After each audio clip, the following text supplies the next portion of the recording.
کیا آب زمزم سے، جو زمزم کا پانی ایک مخصوص پانی ہے، اس کو ساری دنیا زمزم کے نام سے جانتی ہے، آب زمزم جس کو کہتے ہیں، زمزم کا پانی،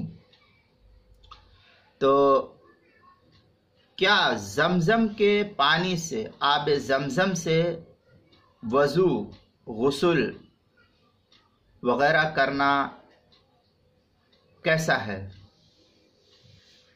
اس کا کیا حکم ہے؟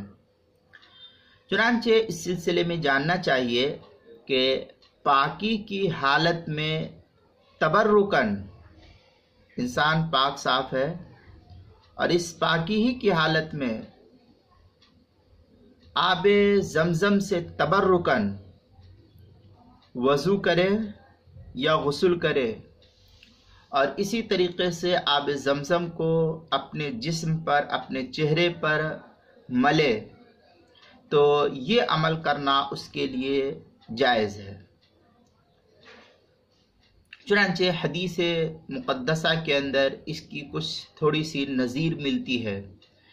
بخاری کے اندر ہے، قال انس بن مالک رضی اللہ تعالیٰ عنہ کان ابو ذر رضی اللہ تعالیٰ عنہ یحدث ان رسول اللہ صلی اللہ علیہ وسلم قال فرج سقفا وانا بمکہ فنزل جبرائیل ففرج صدری ثم غسلہ بماء زمزم۔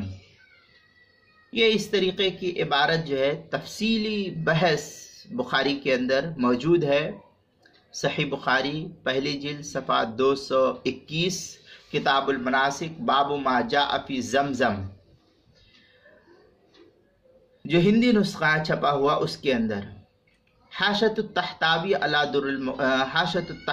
علی مراق الفلاح، اس کے اندر ہے یجوز الاغتسال والوضوء والتوضؤ بماء زمزم ان کان علی طہارۃ للتبرک۔ یہ کتاب الطہارہ صفحہ نمبر 22 پر الموسوعۃ حاشیۃ التحتاوی علی مراق الفلاح کے اندر اس کو نقل کیا ہے۔ الموسوعۃ الفقہیہ اس کی پہلی جلد صفحہ 91 پر مادہ ہے الآبار، اس کے اندر اس کو نقل کیا ہے۔ فتاوی شام کے اندر بھی کچھ تھوڑی سی اس کی بحث نقل کی ہے۔ شرب من ماء زمزم، یہ در مختار کی عبارت ہے۔ پھر شامیہ میں علامہ شامی لکھتے ہیں مسحا به وجهه ورأسه، اس طریقے کی عبارت ان امکن کما فی البحر وغیرہ تک جو ہے نقل کی ہے شامی کے اندر، تفصیلی عبارت دیکھ لیں گے۔ فتاوی شام تیسری جلد صفحہ 484، مطلب فی طواف الصدری۔ یہ تو اس صورت کا حکم تھا کہ انسان تبرکن وضو اور غسل اور چہرے پر ملے، جسم پر ملے، تو اس کی اجازت ہے۔ دوسرے یہ کہ اگر کوئی آدمی ناپاکی کی حالت میں اس مائع زمزم سے، زمزم کے پانی سے، مائع زمزم سے وضو کرتا ہے یا غسل کرتا ہے اور اپنی نجاست کو دور کرتا ہے، تو اس طریقے سے اس پانی سے وضو، غسل یا نجاست کو دور کرنا فقہا نے ناجائز لکھا ہے۔ چنانچہ فتاوی شام کے اندر ہے وَيَكْرَهُ الْإِسْتِنْجَاءُ بِمَاءِ زَمْزَم، پھر آگے لکھتے ہیں وَكَذَا إِزَالَةُ النَّجَاسَةِ الْحَقِيقِ مِنْ ثَوْبِهِ أَوْ بَدَنِهِ حَتَّى ذَكَرَ بَعْضُ الْعُلَمَاءِ تحریم ذالکہ۔ یہ فتاوی شام کی عبارت ہے، چوتھی جلد صفحہ 46، کتاب الحج، مطلب فی کراہیت الاستنجاء بماء زمزم۔ تیسری جلد کے اندر بھی اس کو نقل کیا ہے، وہاں بھی دیکھ سکتے ہیں۔ تیسری جلد فتاوی شام کا جو ہندی نسخہ چھپا ہوا اس کی تیسری جلد 484 صفحہ پر۔